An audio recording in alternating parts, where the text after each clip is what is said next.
This is one of those tough pieces of obsidian. I'm going to see what I can do with it.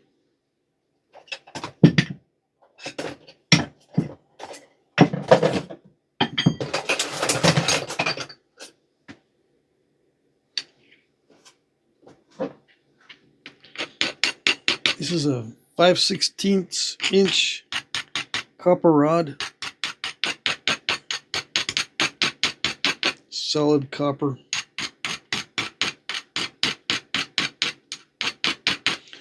Okay.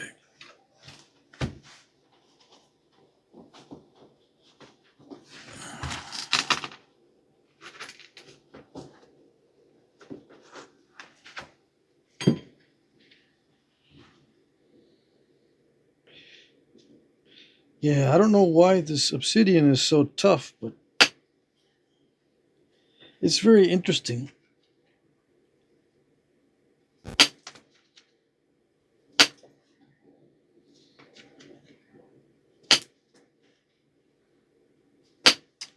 I still got a bunch of obsidian to nap, including a bunch of that pink lady stuff. I think that's what they call it. It has that pink iridescence or whatever. I don't know these terms. I've got outside projects actually to make with that fancy obsidian. Not this fancy obsidian, but the other stuff.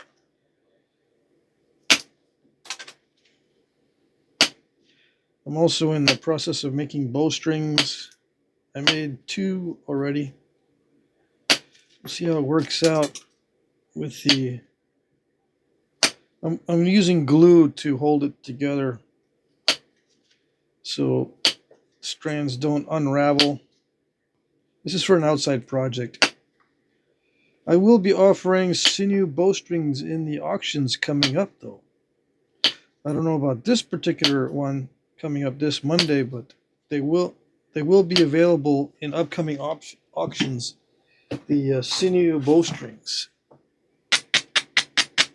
Yeah, I need to get good at making those.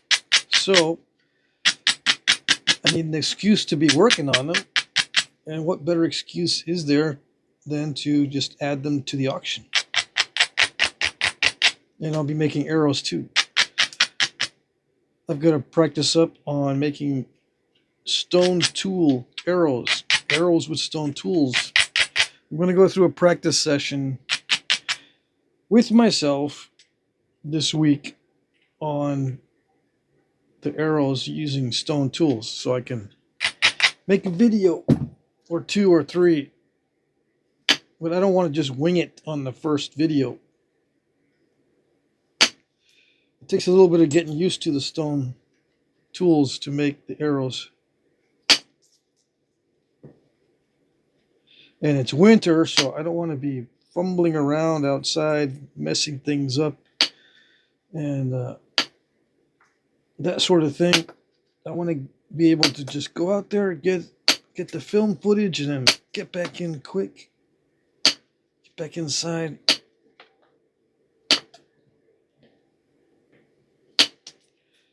I don't have like a lodge built. I want to build one so I can be a little bit more primitive than this shop here. Yep. Besides, it's more fun for me that way. Yeah. I enjoy doing the primitive stuff. Not necessarily bushcraft, but using low tech and stone tools. I might get some bushcraft people tuning in though, so maybe I should do some more bushcraft stuff, specifically bushcraft. I can't do flint napping forever. I got to start thinking about what I'm going to transition to. I mean, I'll do a little bit of Flintknapping forever. I just can't have it as my main focus forever.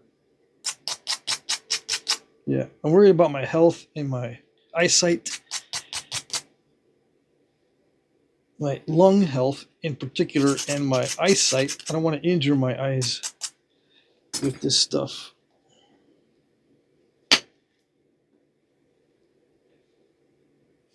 That sort of thing. Yeah, this obsidian is tough, like high-grade man-made glass.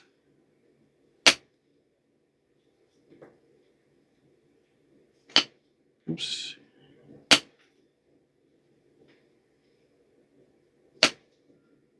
So yeah, I didn't mention the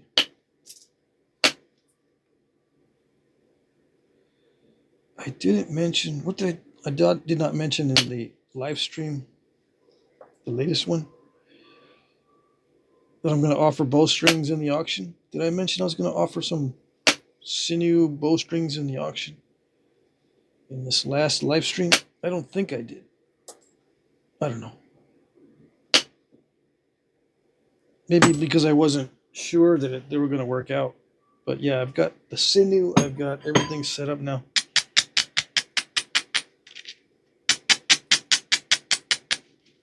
Some of the sinew I have is over 10 years old, but it seems okay still. Still has the original strength, as far as I can tell. First bowstring I made was way too thin, or the diameter is way too small. It's strong enough, but it needs to have some heft to it so it doesn't bother the fingers when you're pulling on the string.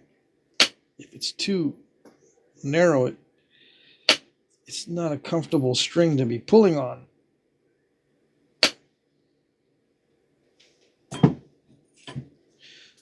So the next one, it's drying right now. I twist the sinew while it's damp, not soaking wet, but damp, and the string has to dry out overnight before I put a waterproof coating on it. I'm just going to use Type Bond glue for now and see how that works. It seemed to be working good on the first bowstring. Yeah, we'll see.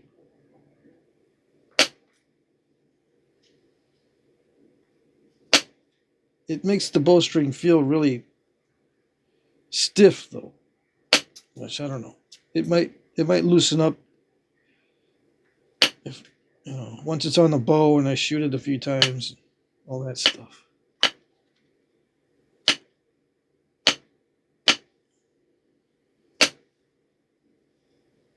So this one does have like a pinkish sheen to it when you hold it at a certain angle. Okay. Let's see. Yeah, I got my new pressure flakers. I'm excited. Yeah. The new tips on the pressure flakers. It's just 16 penny nails. But yeah, they were getting worn down. They work a little bit better when it's longer like this. There's a little bit more flexibility.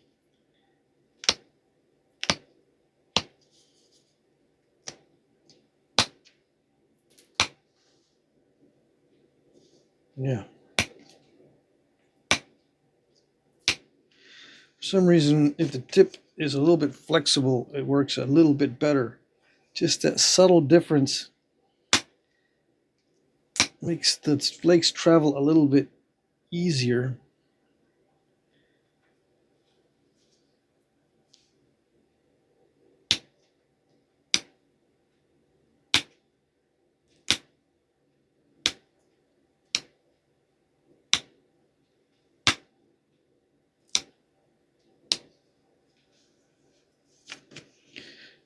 I've also taken a break from Flintknapping for a few days, so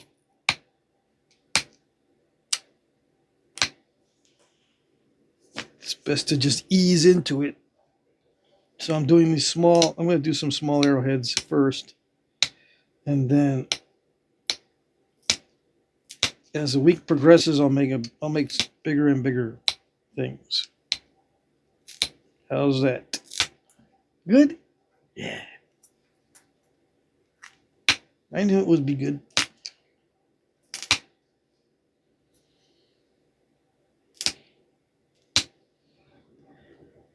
It's supposed to warm up tomorrow, but we're expecting lots of snow and maybe even rain.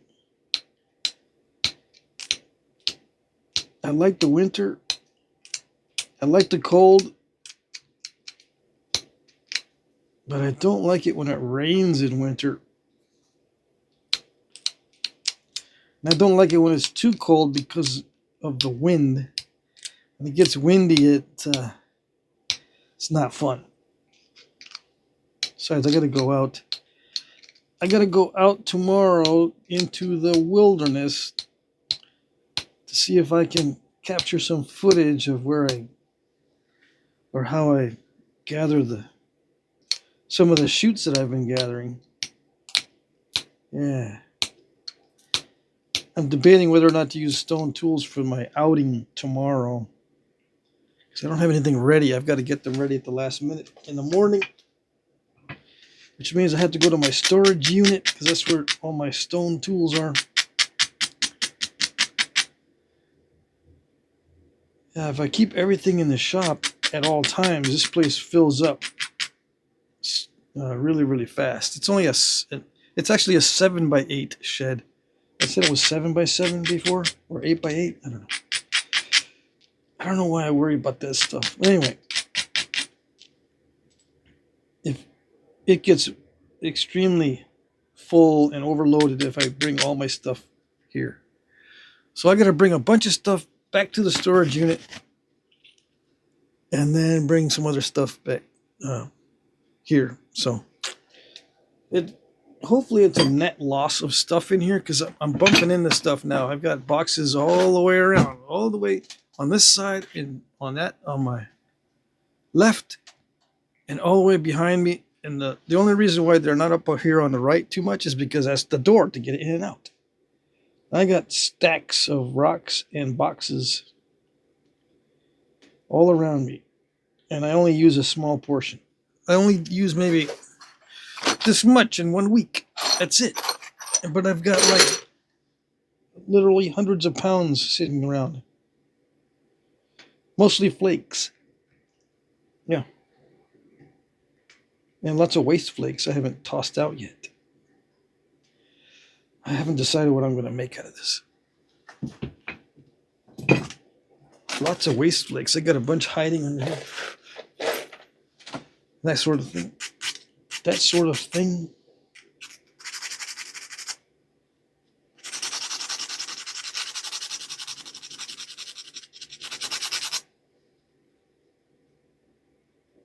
Yeah, I've been avoiding going out also because every time I go to a big store or do a bunch of errands during the day, I get like a cold or whatever. A couple days later, I think I've had 2 colds so far in the past couple weeks, or what feels like a cold, because I don't understand why my nose is runny all of a sudden. I got to use my nasal spray. I am feeling tired when I shouldn't, because I can sleep as much as I want to.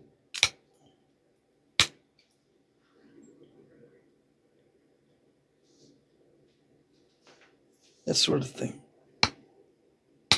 The colds don't hit me that bad. Whenever I used to get a cold, like when I was sitting behind a desk for years, my immune system must have taken a big hit because I would feel very sick, even with a cold. Nowadays, it's not that bad.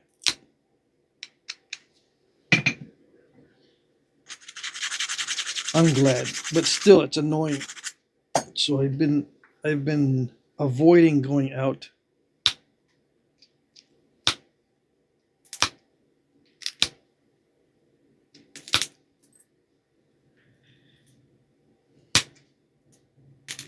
So I've just been a hermit all week. I didn't even go do laundry. Yeah, I like going to the laundromat instead of using my dad's washer dryer combo. It's one machine. It's not an over under. It's just a big old machine that does both the washing and the drying in the same machine. Right now it's on the fritz, so to speak. It's not working, and I like it that way because I'd rather do laundry at the laundromat anyway. Yeah, because I get blankets and stuff that I need to wash, and that dumb old washer dryer in the house is not big enough.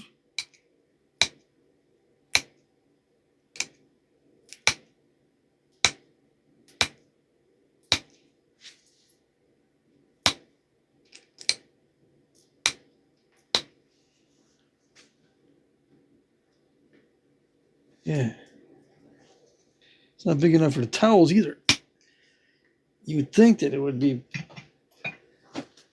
one of the requirements of being a washer is that it will handle any size of bath towel or a reasonable number of bath towels. But nope.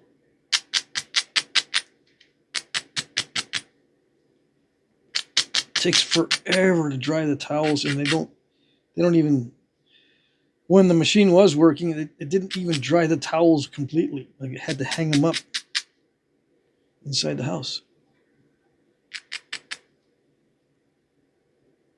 It would take a whole other day to get them dry. So none of that. No more. But I've been avoiding going out, so my laundry built up. Now I gotta do it while I'm trying to do everything else during the week. Trying to do my napping. I try not to mix everything else with my napping. Like, I don't want to do errands and all that kind of stuff, or bills or paperwork or anything like that while I'm focusing on doing my napping stuff. But no, it never works. I always get interrupted. Yeah. Anyways, what am I gonna make of this? I don't know. It's just I'm messing with it now, just trying to get it nice and even, nice and smooth. Yeah. That's the whole name of the game these days. Learning how to get this smooth for the regular flaking.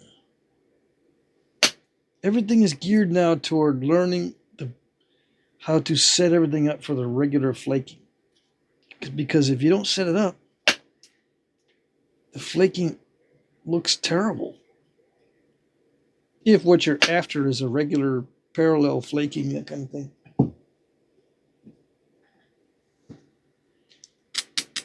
I need to thin it down and get it smooth.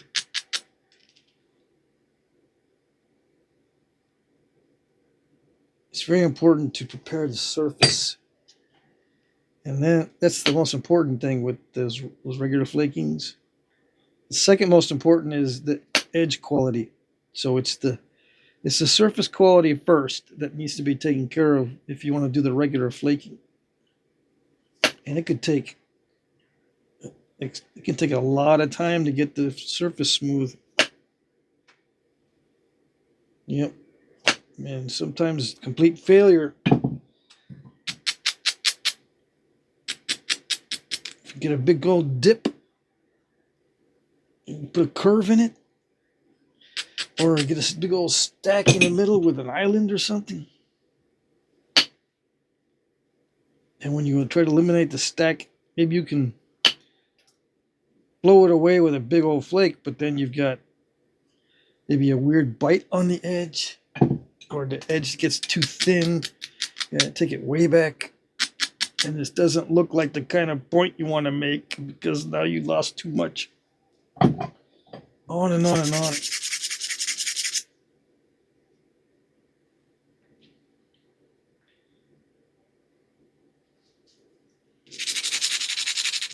Regular flaking is unnatural. It feels unnatural. It feels like you're just going you're overcompensating way too much. Or that, you just can't live with imperfection.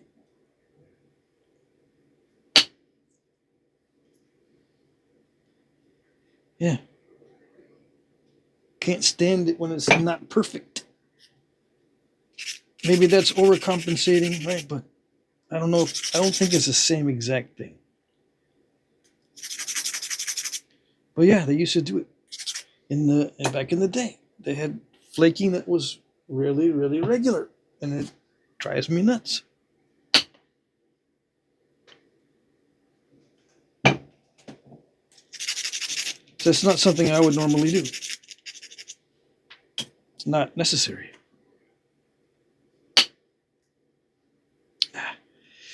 Look at that. It's only supposed to go there, but it snuck over on that side. See, it's only supposed to go this way. Part of it behaved, but then it took off. Not supposed to, because I need convexity in order to run longer flakes.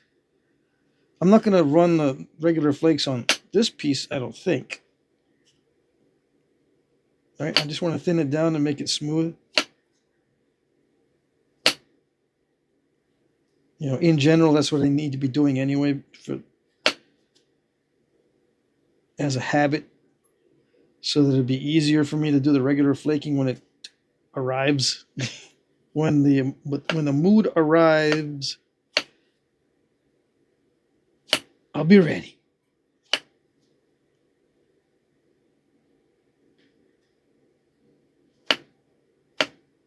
Yeah, the Humboldt points are what I was having trouble trying to remember. Humboldts have regular flaking and are made of obsidian. Not all the Humboldts, but those are the kind, besides the other types, the Cody types. The Humboldts. Okay, make more of those.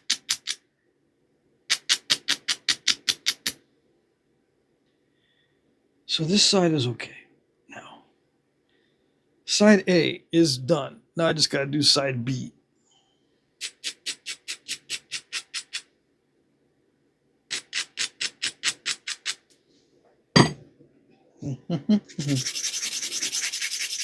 I was thinking, before I came out here, I was thinking maybe I should do lots of serrations, cool designs on the edges. And then I sit down in here and I go, no, I don't think so. No. Now that I'm sitting down, do a lot of serrations and stuff. I don't know. But there's one thing thinking about how cool it might look, but then you sit down and you go, nah, I don't know. I don't know. Do I want to add misery upon misery?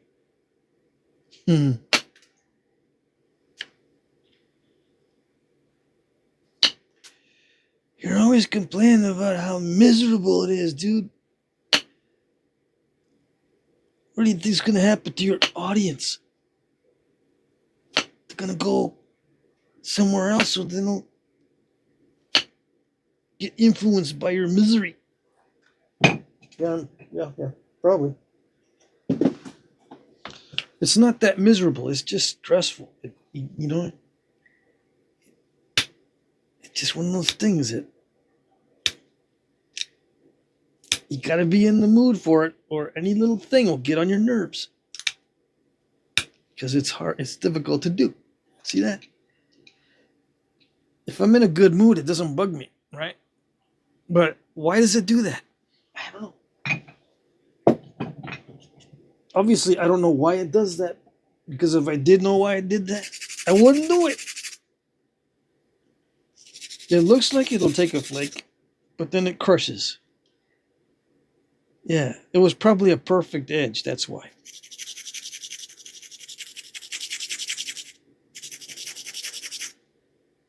Yeah, I don't know.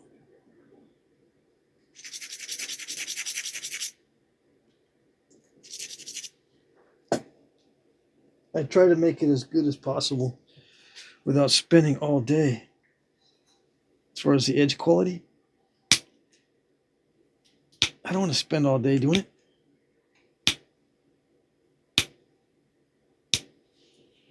Might have to just spend all day doing it.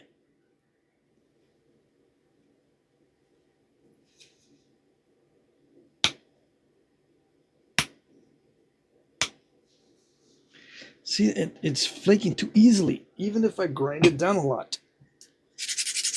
And it's not supposed to because it's tough everywhere else. It's not easily flaking everywhere else, except right there. It easily flakes right there. Too easily. I can't even build up pressure.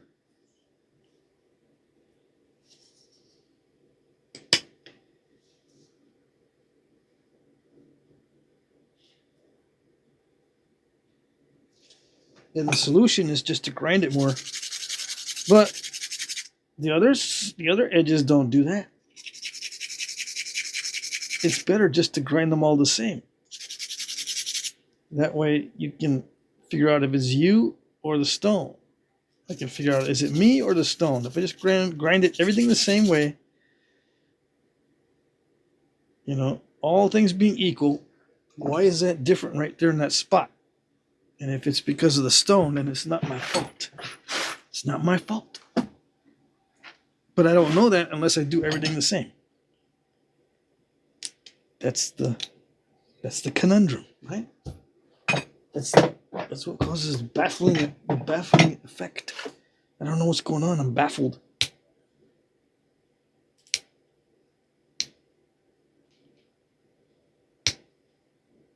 Why would the stone be like that? It's sneaky. I've been known to call the stone sneaky, yes. Some might be wondering, why are you still working on side A? I thought you were done with side A. Yeah, I noticed that I still had too much meat up here on side A. Too much of a bump right there. Like I got too much of a bump there. I had too much of a bump right here. So I was thinking to myself, yeah, I can eliminate that easy with some pressure flakes. Yeah, I don't need to run any percussion on that. Haha. That's what I thought. I was thinking that, but it didn't work out all that great. I messed up the edge. I messed up the edge with pressure flaking. Doesn't make any sense.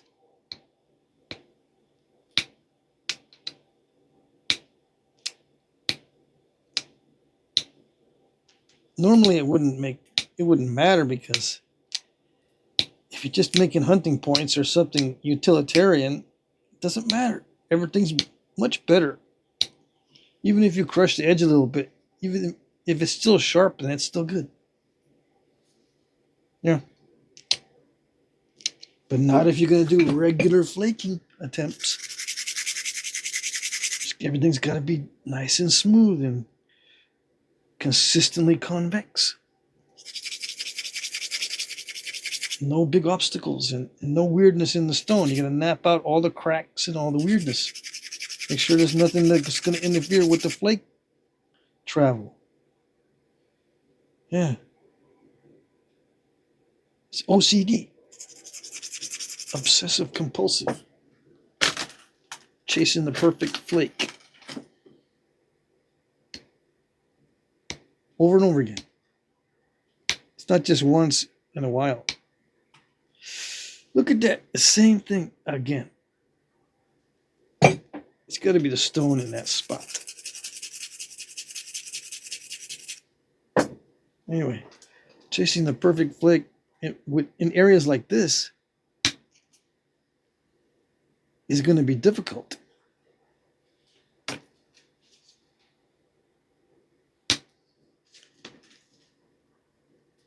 Yeah. I had my foot right in front of the space heater. That heated up too fast. My toes are cold, but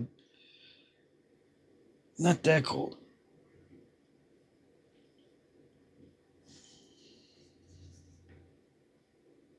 I'm trying to take off smaller flakes, like this side. But no, I had to blast off the nasty areas with bigger flakes, and they don't work as well if I want to come back and make a nice flake pattern. Not that I'm going to, but I've just got, like I said, I got to get in the mindset of making the proper surface for flakes that will travel nicely. Yeah. Maybe I'm putting too much emphasis on the surface and not enough emphasis on the edge. How am I supposed to prepare the edge? Yeah, maybe. I just think the surface is more important because that's what I have the most trouble with. If there's any weirdness in the surface, doesn't matter how good the edge is. I suppose same goes for the edge. If you don't have a good edge, it doesn't matter what you do to the surface. You're not going to get no flakes. You don't have a good edge. It's nice and stout. Even though it's thin, the blade is thin, the edge has to be stout enough to apply lots of pressure to get those flakes to go, to travel. They need energy. Why am I telling you all this? It's a good question. I shouldn't be telling you anything. But you figure it out by yourself. Yeah.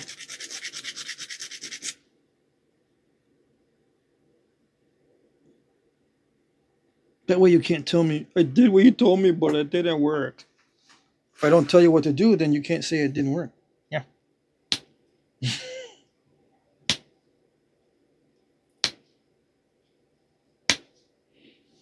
No good deed goes unpunished. You know that. If I explain everything, it'll come back to bite me. Because you'll go, I did it all, but it didn't work. You didn't even do it. It never does it.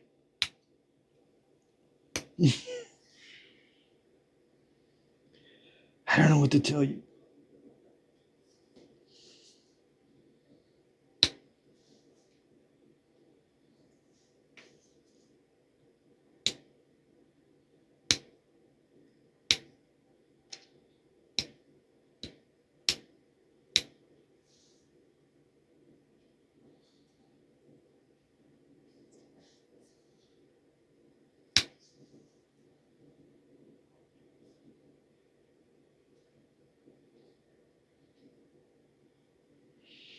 Yeah, I want to take that lump out without breaking it, without smashing the edge, and without creating another step fracture, because there's a step fracture right in front.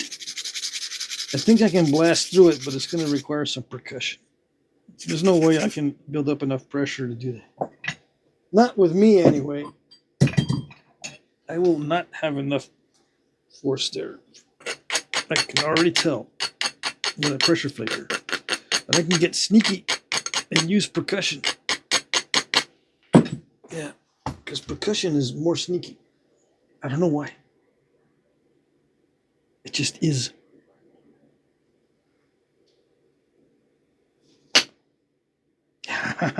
See? I can't do that with pressure.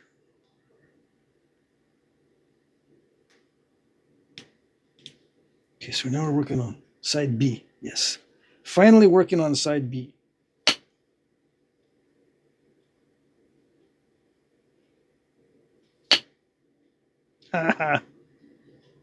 That's what I'm talking about.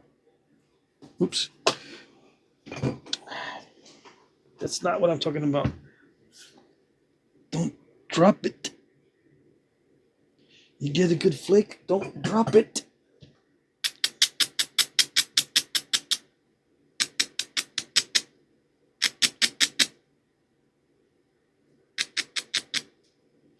All right, so I thinned it down. Wonderful. I just got to get this other, I got to get that step out of there. It's got to be smooth. It can't have the little steps anywhere.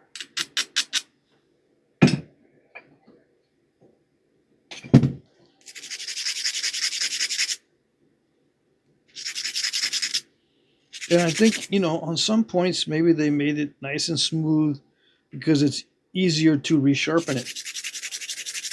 Because there's some points that have nice smooth surfaces, and they didn't follow up with a regular flaking pattern or sequential flaking. They just left it nice and smooth. It might be because in the sharpening phase, it's much easier to sharpen it without it getting all crackly if the surface is nice and smooth.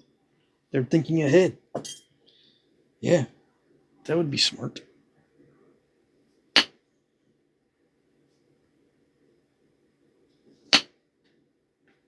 If it's a knife, if it's a projectile point, I wouldn't think too far ahead because it's probably going to end up snapping anyway when it hits your target. Even if you successfully hit a target, especially, I guess, it'll snap. It doesn't snap all the time, yeah, I know. But, it's just part of hunting. You hit bone. Bone makes these things break.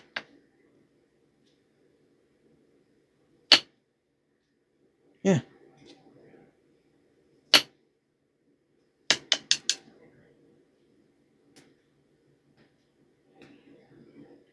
Causes impact fractures and tips snapping off and all kinds of stuff. Barbs getting mangled.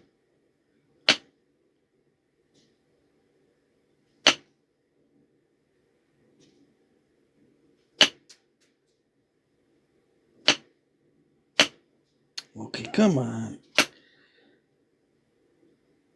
See, you don't resist the pressure flaker as much as you're resisting the percussion flaker. I bet you if I put a pressure flaker there and I tried to build up lots of pressure, it would just crush immediately without resistance. But if I hit it, nothing happens. Like it's super tough.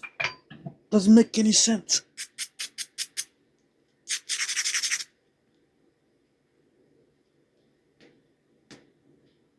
Yeah, I'm talking in hypotheticals. It might pressure flake really well right there in that spot.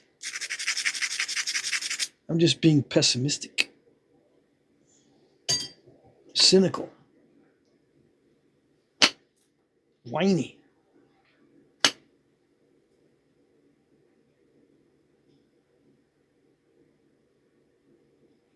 Is that it?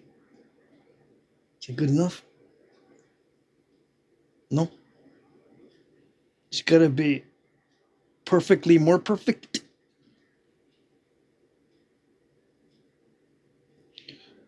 This is side B.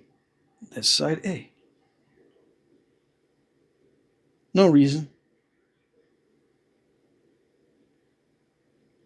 I'm looking at for opportunities to make just a few more flakes to see if I can make it a little bit more smooth. But it doesn't appear that I can do it easily. All these are long shots. And you know what happens when you try to take long shots in flint knapping? You cannot easily or reliably predict the ending of the flake. So long shots always depend on the ending of the flake to do your work. You can't depend on that. That's the hardest part to predict. Yeah, the endings of the flakes are the hardest parts to predict. And I've seen a lot of guys, that's all they're doing is trying to eliminate bad areas with the endings of the flakes. That's like 90% of what they try to do. And they're wondering, why is it all crackly? It's irritating, aggravating, and exasperating. Yeah, it's because you're trying to do the damage control with the endings of the flakes. Don't do that. Make it more narrow. Yeah, just like they did back in the day. Make it narrow like they used to do it, and you'll be in better shape. Even though I say that it's best to preserve width, I say it's best to preserve width so you get options in case something goes wrong. You know, and then you can trim it back, but you're going to end up with something narrow anyway. But just start off with something wide just in case there's a mess up, and you got options on how to fix it. That's why I am constantly worried about width, because it allows you to repair and do damage control much more easily. Okay? Okay.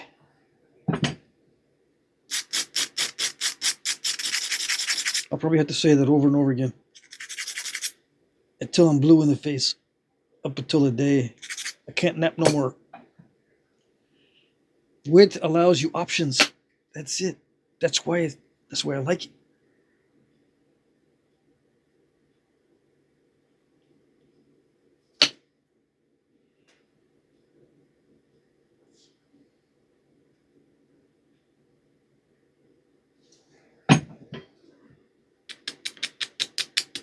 But you know, if you're having trouble running long flakes, just make the points more narrow to begin with. There's nothing wrong with that. Unless you have trouble holding it and it wobbles too much, then yeah, that's the trade-off. You got to figure out how to. If it gets real narrow, it tends to wobble a lot, and it's also with the percussion, it'll wobble. You hit it, it wobbles. If you don't have something to grab onto, yeah, that's an issue. You got to figure out how to toughen up your fingers so it doesn't wobble. That's what I had to do. All right, so all I did was I took a few more flakes to try to get it thinner and thinner, because everyone wants to see how to thin it down, which is good.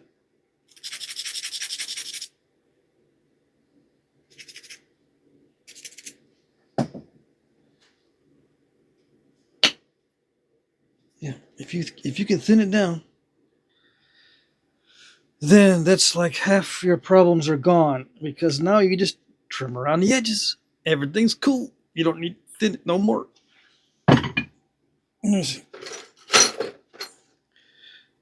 Where is the? I need my foreshafts. Where did they all go? I always stash them somewhere where I don't see them. Underneath the projects. I've got like a ton of side projects. Where is this it? This is not it. This is my other. I didn't even know I still had this one in the storage unit. I mean, in my shed. I thought this was in the storage unit. Where's my good ones? Golly. Why do I need it? I wanted to test to see if this fit well, but no. I don't know what I did with it. See? I gotta get rid of all this stuff in here. Okay, never mind. All right, so I gotta figure out what I'm gonna do. What am I gonna do? What am I gonna do? I don't know. I don't know what I'm gonna do. I'm gonna go nuts. That's what I'm gonna do.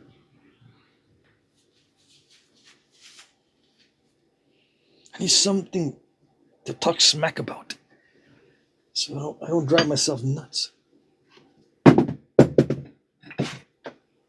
don't know what to talk smack about. Yeah.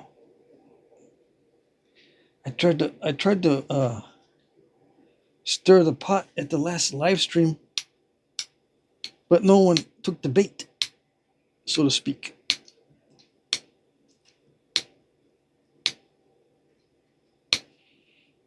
So now I don't know what to do.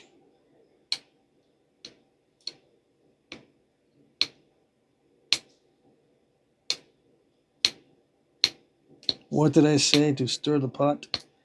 Well, arrow grooves don't keep arrows straight. Never have, never will. Yeah, when no one took the bait. It's a bunch of crickets. Yeah, but is it true that the arrow grooves don't keep it straight? Yeah, it's true. How do I know? I don't know. How many arrow grooves have I put into arrows? Enough to know they don't do diddly.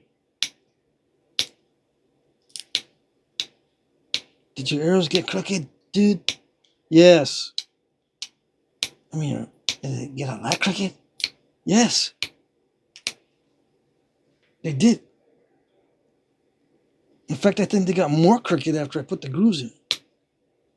I don't know.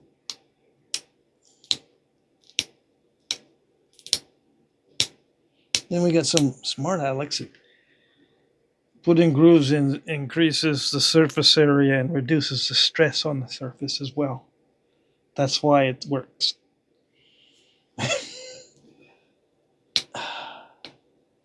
Do you know how insignificant the alteration is on the surface when you put in an arrow groove? Have you seen the real ones? They're not deep at all, for one. And number two, there's no paying attention to where the groove is actually placed. I mean, are you placing more grooves on certain sides of the arrow that are going to influence how it expands and contracts? I mean, are you paying attention to where the trouble spots are on the arrow shaft? Like, let's say that in the process of straightening, there's one kink in, like, say, right in the middle. There's one kink in there, and you tried straightening the arrow like 10 times, and there's still that kink right in the middle, but finally it stays. Finally, after many attempts and, cooling and heating, and let it sit. And then, that's the way you do arrows. You let them season and straighten, season and straighten, season and straighten. Eventually they'll stay straight if, you keep at it. Well, you remember, oh, this arrow had that kink right in the middle. I know. I'm going to put a bunch of arrow grooves right there so it'll stay straight. Yeah, right? So you should have seen back in the day, arrow grooves here, arrow grooves here, arrow grooves here, and bunches of arrow grooves right where it was really nasty. Is that what happens? No. In fact, it's the opposite. They don't care where it was bendy. They just put the arrow grooves where they think it looks nice. Yeah.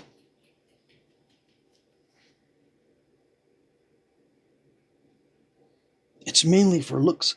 I'll let you in on a secret. Yeah.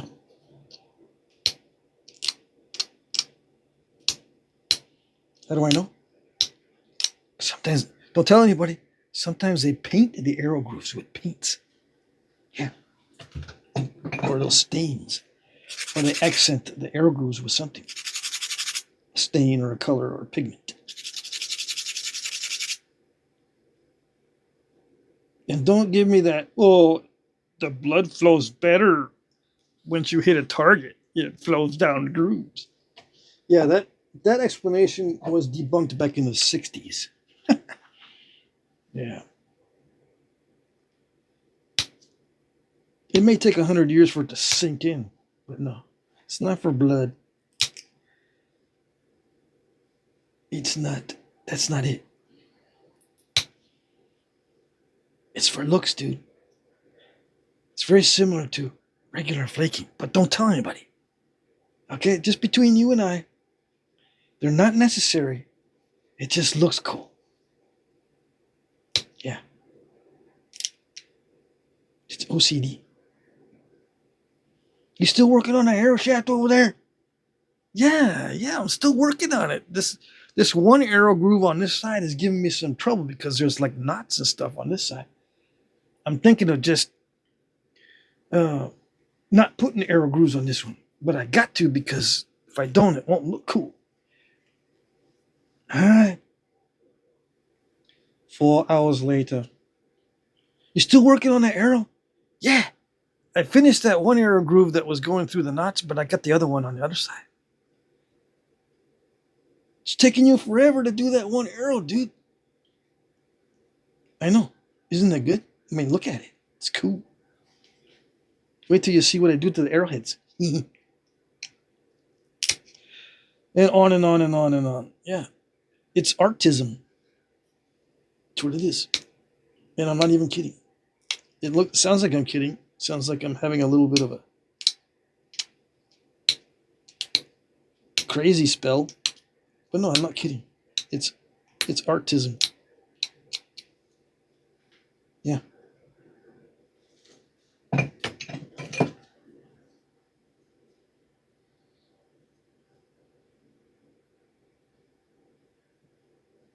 Why don't I explain it in a professional manner? I've done that. I've been there, done that. Doesn't do any good. So if it's not going to do any good, I might as well just enjoy myself. Yeah. I enjoy acting like a fool. Yeah, it's cool. It rhymes, so it's a rule. Act like a fool because it's cool. It's a rule.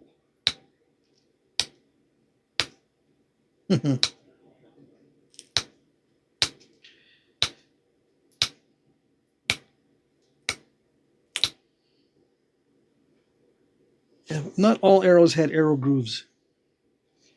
Does that mean that that tribe had only straight shoots? Because obviously they didn't have crooked shoots, or they would put the arrow grooves in there to keep them straight. Did they have magical arrow shoots that didn't get all crooked? Why didn't they put arrow grooves? Yeah, it's a mystery. They're just dumb, right? They don't put the arrow grooves in them because they're dumb. They see us do it, and we're smart. Right? Right. No.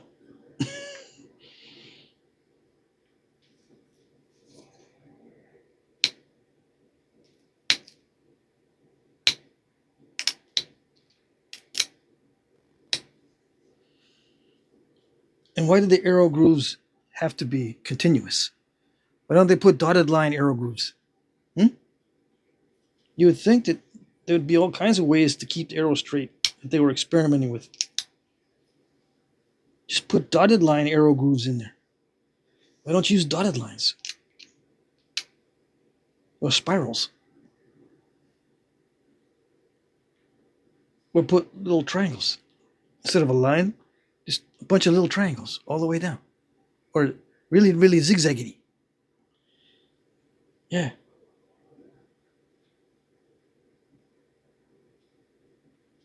Who knows? You would think that if you put a zigzaggedy arrow groove in there, it releases more stress and increases the surface area even more. Yeah.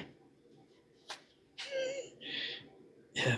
I think you're beginning to see how foolish that all is. Yes? Yeah. Hopefully. But yeah, mostly all I get is crickets when I start down that road, people kind of looking, oh, he's starting that again. Yeah, I'm starting that again. I need to talk smack about something.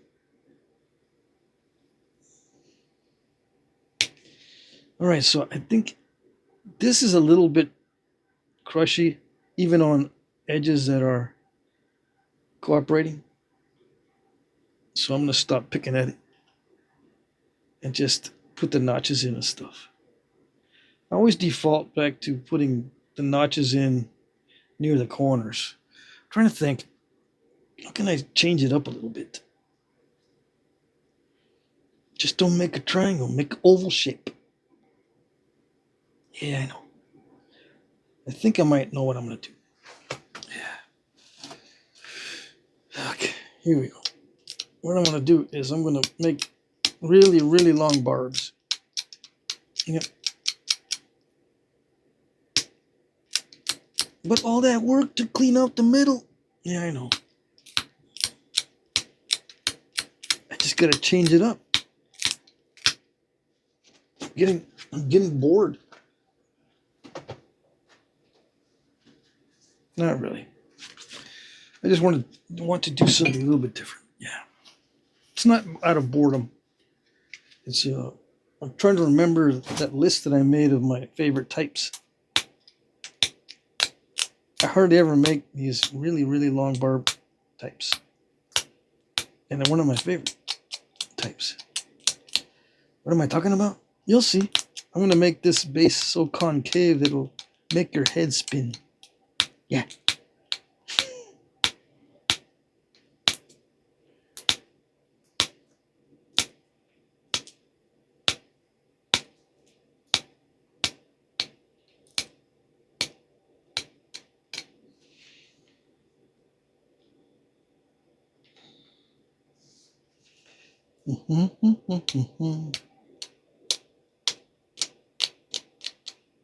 I think Primitive Skills has some of the most weird ideas of all the skills, right? After you've been in it long enough, you can remember all the weird things being said.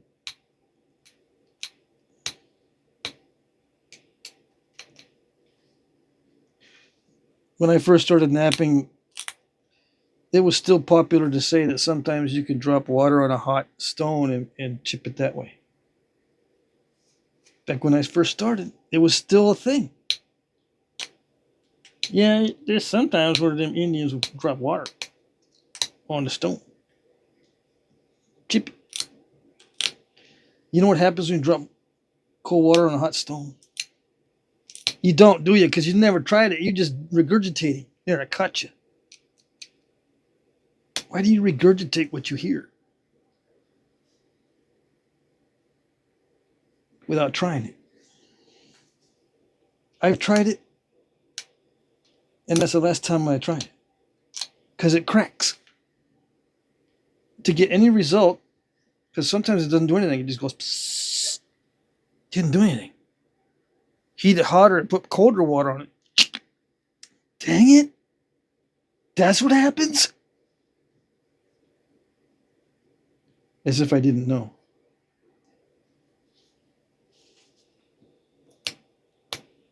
Spent, 15 years learning how to not break the arrowheads. And then there you go, putting water on a hot arrowhead. Gotta be nuts. Oh, sorry.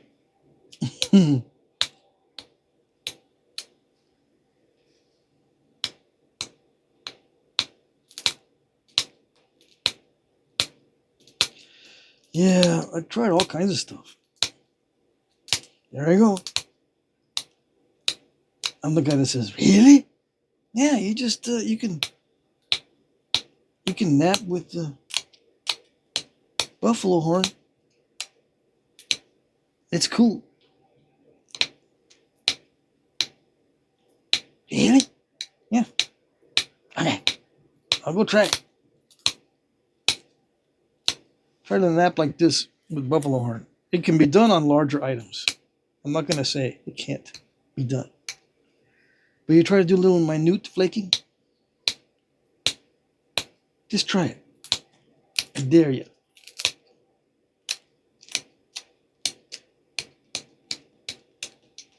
Just trying to maintain a tip using bison horn on an arrowhead like this. Go ahead. I dare you. I have used bison horn successfully though, so I'm not knocking it. It doesn't work on, it's not that good. In other words, it's like trying to use a piece of plastic to nap with. Some people get all excited about using wood or something that hardly anyone else uses to nap. Like, oh, I can use wood. Yeah. You get all excited. It usually works on the bigger stuff. Yeah. You can, when you're napping big items, you can use almost anything. When you get down to the nitty gritty and these little bitty things, you start to narrow down your options. Or you have to narrow down your options to substances that don't break or it don't bend and don't wear down very fast.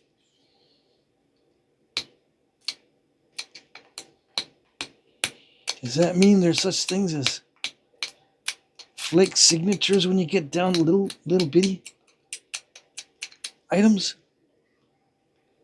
No, because there's various substances or various tools tips that are hard enough. Just not horn. Horn, it tends to be too soft for stuff like this. But you can even use a flake to do this. I'm not going to do it right now, but you can use a flake to flake the edge. Believe it or not. And you can use different bones, some and fish scales like alligator gar scales. I mean, there's a bunch of stuff you can use. It's just that sometimes people get all excited about stuff that doesn't work all that well when there are other substitutes or other things that work a lot better, but they don't get excited about that. Why? Because they're not talking about doing the impossible. The human brain has some weird thing about it that if you're talking about doing the impossible, it lights up. Just like the meme. Just darkness in the brain when talking about stuff that works. But as soon as you start talking about the impossible, bing, the light goes on. Yeah. That's what I want to talk about.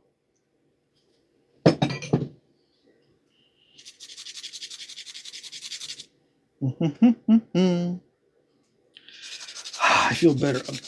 I'm talking smack now. I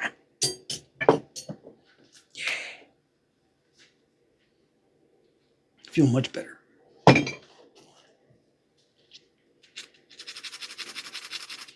Talking about the human brain, okay? I'm not talking about someone in particular or people in particular, just talking about the human brain.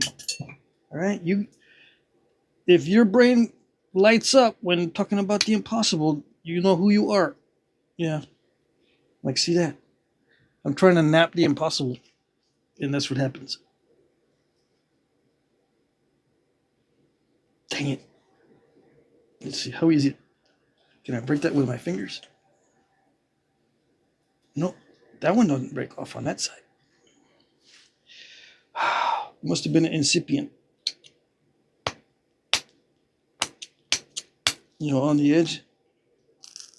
Usually, if it's too delicate, I can snap it with my fingers like this. But wasn't too delicate on that side. So it has to have something defective on the edge. Yeah. Sometimes you just can't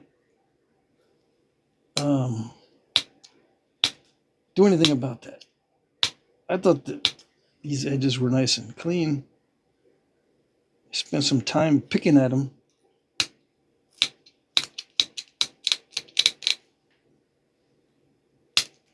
No.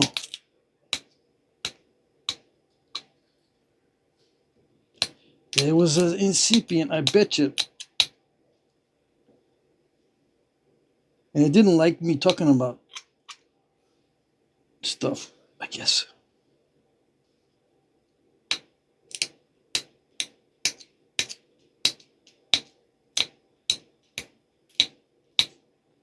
Yeah, it takes a few attempts to do the impossible. You just keep doing it over and over again until you get different results. Yeah. I can eventually get really, really long barbs, but I've got to get used to it. Used to the dangers and be a little bit more careful about how I prepare the edges and stuff to prevent breaks like that. Yeah, I was napping down at the bottom of the barb, but usually that doesn't matter. Yeah, as long as the pad is domed and all that, you're not going to create excessive amounts of uneven pressure. That just broke off way too easy. I wasn't even trying to remove a lot of material.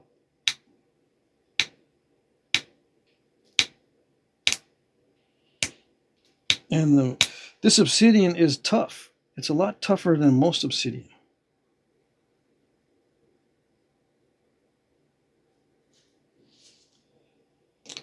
My guess is that it had an incipient crack on the edge that opened up.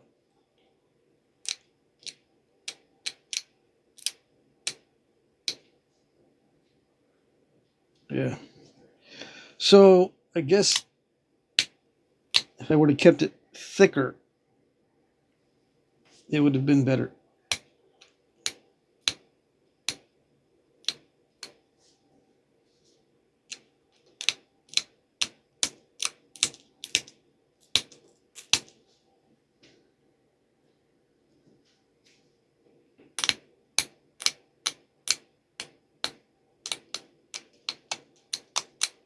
So now it's just going to be more delicate on this next attempt to do the deep concave base.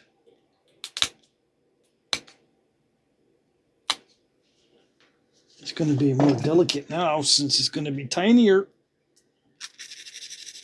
I'm going to go thin again. Yeah, I'm going to knap these barbs again. Just like what I was doing before. Because I do things over and over again until I get a different result. That's the way you improve.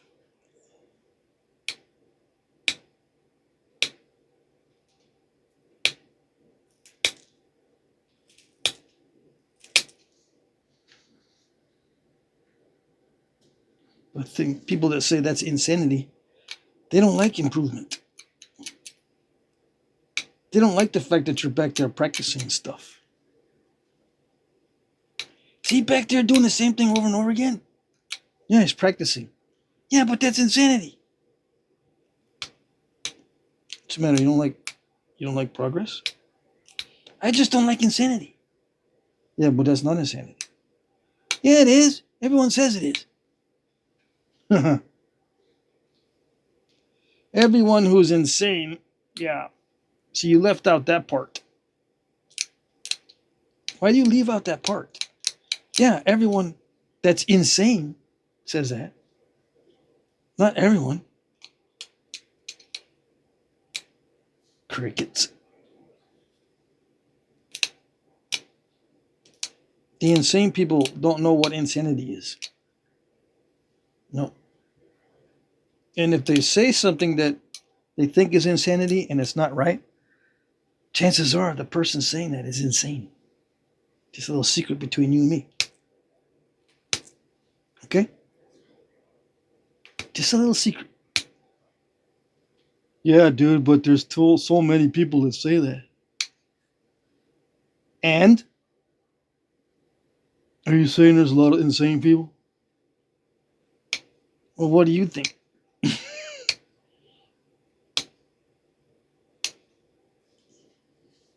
That's kind of a cynical worldview you got there. I wonder how I got that way. Couldn't be because I observe what's actually happening. No, couldn't be that.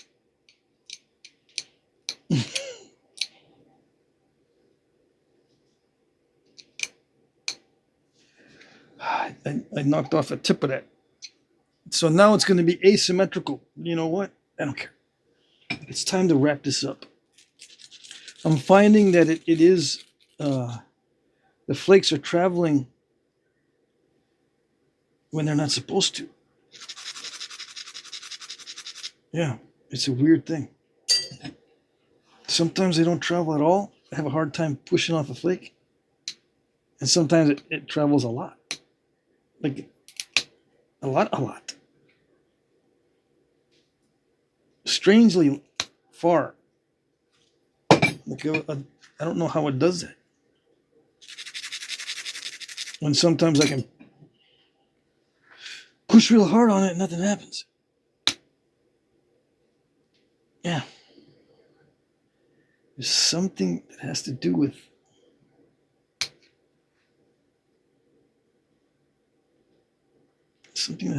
the contour of the surface. I gotta figure out the secret.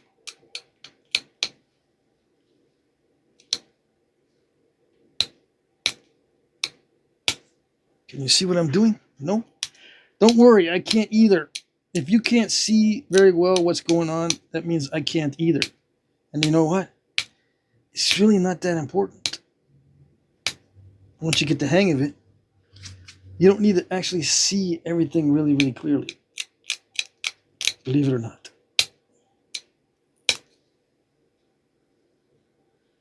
It is important, but it's not crucial.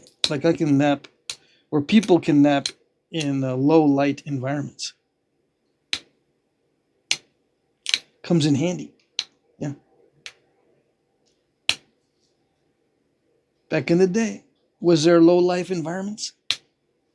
Yeah, that's the story of everybody's life. Once the sun goes down, there's no bright lights anywhere back in the day.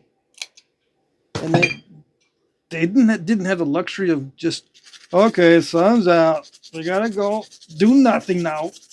Sun went down. Everybody, do nothing. No, they don't have that luxury.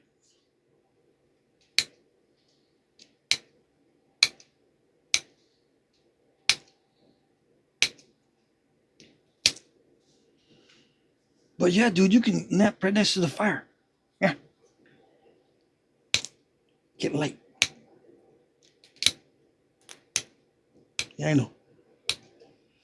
Till your hair catches on fire. How do I know? I don't know.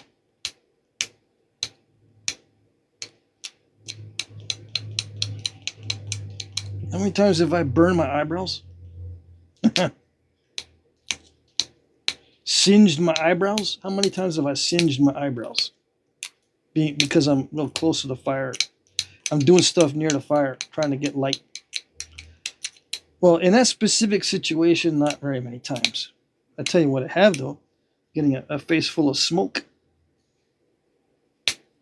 Yeah. What you doing over there?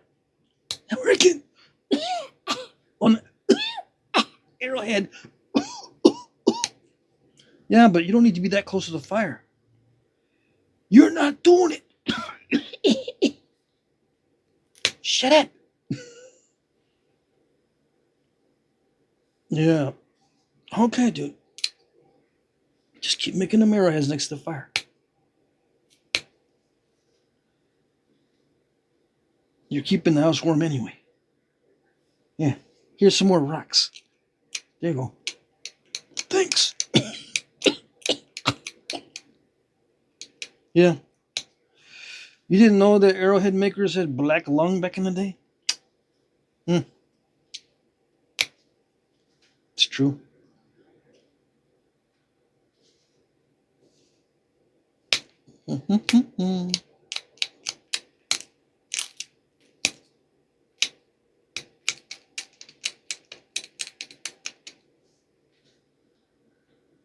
Yeah.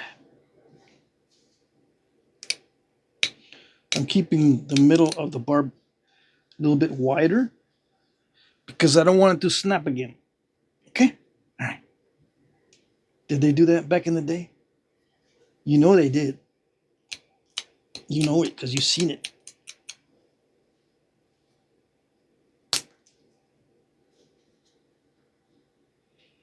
I like it. Yeah, I do. Why would they do that? Why would they make the barb so long? Don't ask me.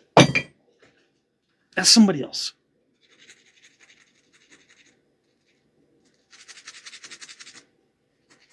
Ask the guy that got shot with the barbed arrowhead. Ask him why the barbs are so long. He'll tell you.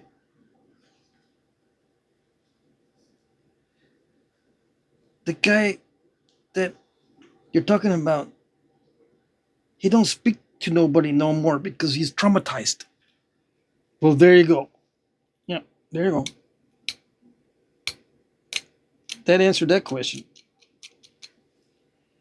What? How does it answer the question? Never mind.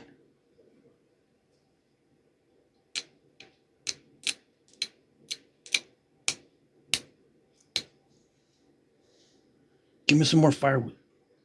Please.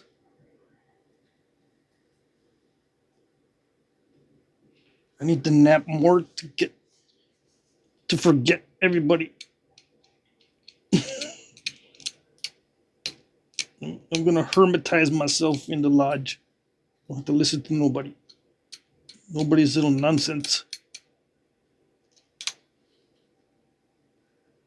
Yeah, dude, but you can't be in that lodge by yourself that long making arrowheads because you'll die.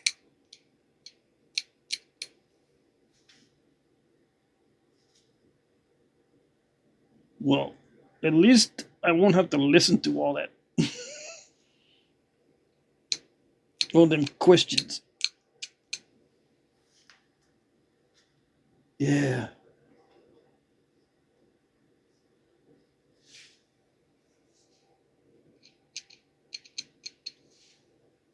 See, if you ask too many questions, the Flintknapping dies. Yeah.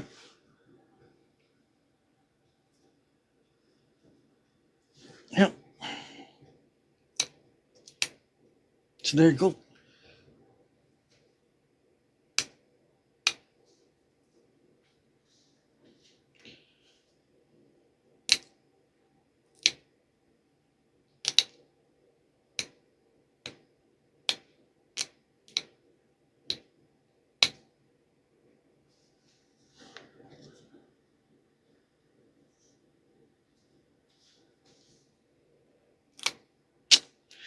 Okay, yes, I know. You're gonna crush, even though I'm very, very careful. I'm trying to sharpen, okay? And they give me so much resistance.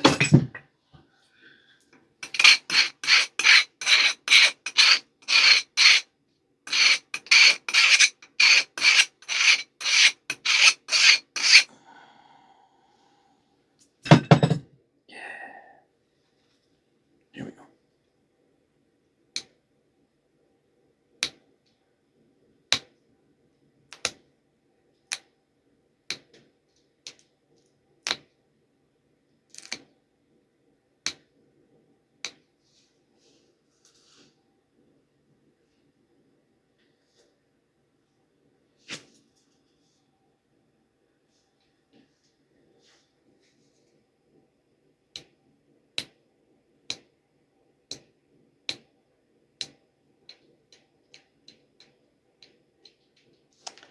You can't push on the edge too much because then it dulls it. Yeah. Just so you know.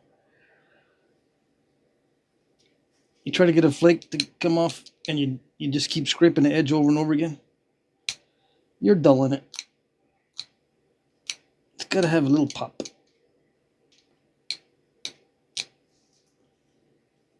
Anyway, I should probably quit here, but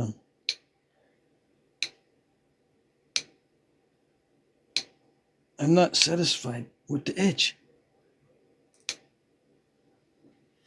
It's a very strange material.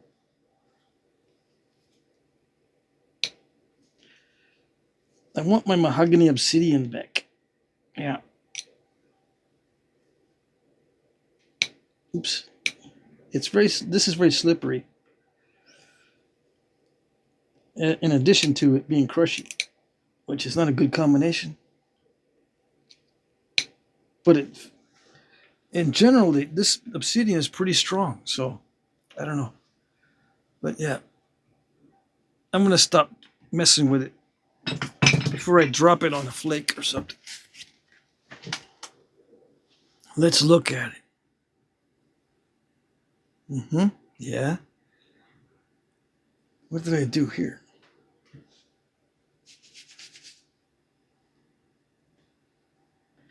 Let's look at it. Side A and side B. How do I know which is side A and side B? When it's this small, it doesn't matter. Yeah. And, when these barbs are that narrow, I could shoot flakes across and make a nice little flake pattern of regular flaking across these narrow barbs. But I already tried that once and broke one off. Yeah. What's the size of it? Did I measure it before I started? No? Good. 1 inch wide. And you thought it was going to be like a 1/2 inch because I broke it by 1.5 inches, almost 1.5 inches long. It's like a 1/16 of an inch shorter than 1.5 inches. 7/16, 1 and 7/16. Anyway, that is a good size for a typical arrowhead. So the one I was making before was just a little bit of overkill.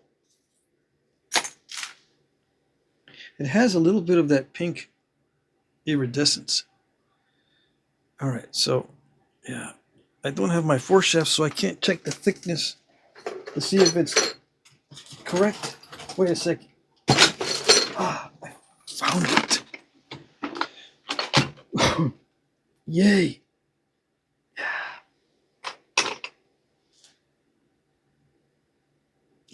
It's too thin. Man, I made it too thin. It's terrible. Remind me to make some more foreshafts.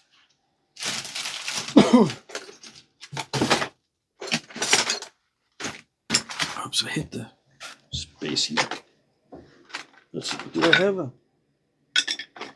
I'm looking for a smaller notch. What have I been doing all this time? I should have been working on stuff. I've got all these foreshaft materials all ready to go. Excuse me.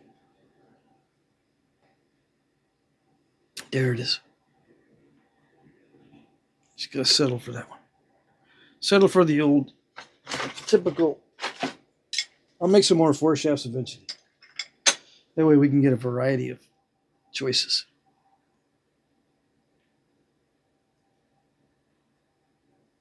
Yeah. Cool. All right. That's it.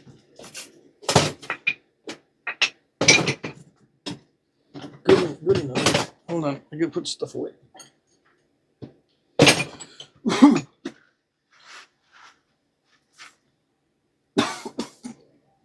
Excuse me. Yeah, I'll take a photo shoot like that. Why do they put such a deep notch in some of these? Like I said, I think it's what someone told me a long time ago. It's for glue, dude. And eventually I said, you know what? I think you're right. It's for glue. I've seen artifacts with little breaks right where it touches the wood. By coincidence, huh? No, it's not a coincidence. When it impacts, it'll break right where it touches the wood. You'll see little breaks in dull spots. Yeah, sometimes, not all the time. You can carve the notch to do this, but there's not much room for the glue if you do that. Okay, there you go. That's it.